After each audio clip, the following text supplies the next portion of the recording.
Do we want music to be perfect?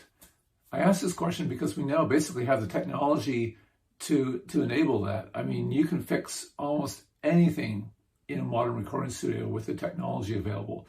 If the beat is supposed to be right here, but the drummer hits the kick drum just a hair early, and the bass player hits the bass note just a hair late, not a problem. With the software, you can just grab those two notes and move them precisely in place so they're both perfectly in time. If you've got a guitar player who blows a chord in the first verse but gets it right in the second verse, awesome. We'll just do a quick copy and paste. We'll grab a copy of that chord from the second verse, pop into the first verse, everything's fixed.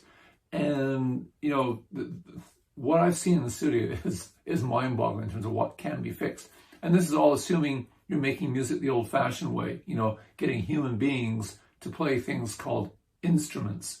If you're creating music with a computer, there's nothing to fix. It's perfect right out the gate. If you're putting together a drum pattern and you need to hear a kick drum every 1.5 seconds, you will hear a kick drum every 1.5 seconds precisely. If you were to bring a seasoned studio drummer into the studio and ask them to play the same pattern, to our conscious ears, it would sound like they were also hitting it every 1.5 seconds.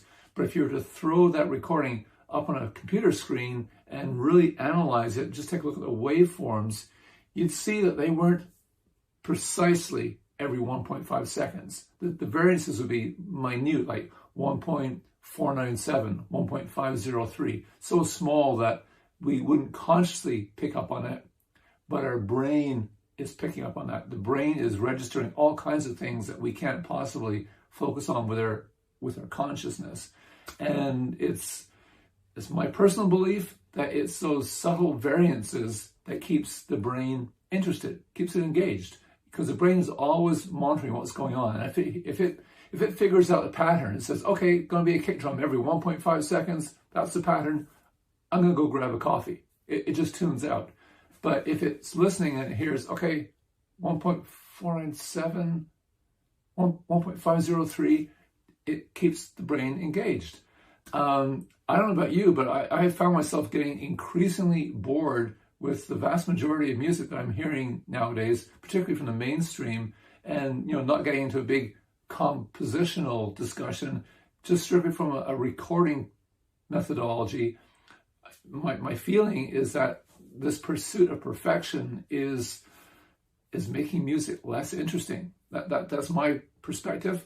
When I went into production on this album, I made a conscious decision that I wanted it to sound like real human beings playing real instruments. Have we used technology to fix things? Yeah, if there's been a glaring error, typically something I did, because the other guys got it right.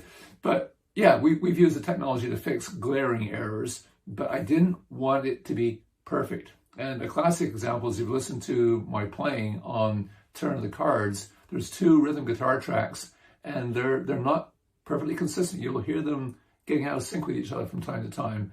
And at the very end of the song, there's a note I hit, the very last note of the guitar solo, where I have to hold it for a few seconds, and you can hear the note starts to wobble a little bit. I was bending the string right up at the top of the neck, and I clearly didn't hold it with consistent tension, so you can hear this little bit of a wobble.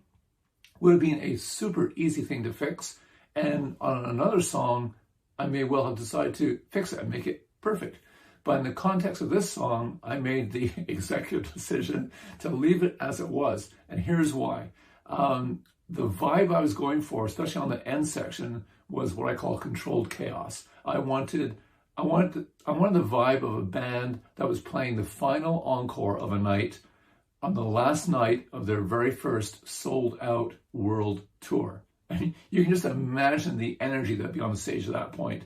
And when they got to the end of that song, I don't care how many times they played it over the course of their career, it's going to sound different. And it may not necessarily be perfect, but if you're in the audience, you would be just totally digging it, because you'd just be getting all the energy that's coming out.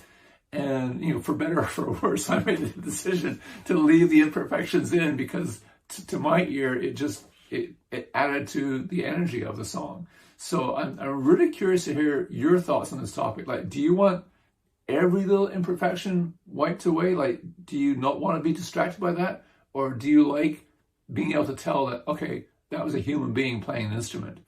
Let me know what your thoughts are. I'd love to hear. Cheers.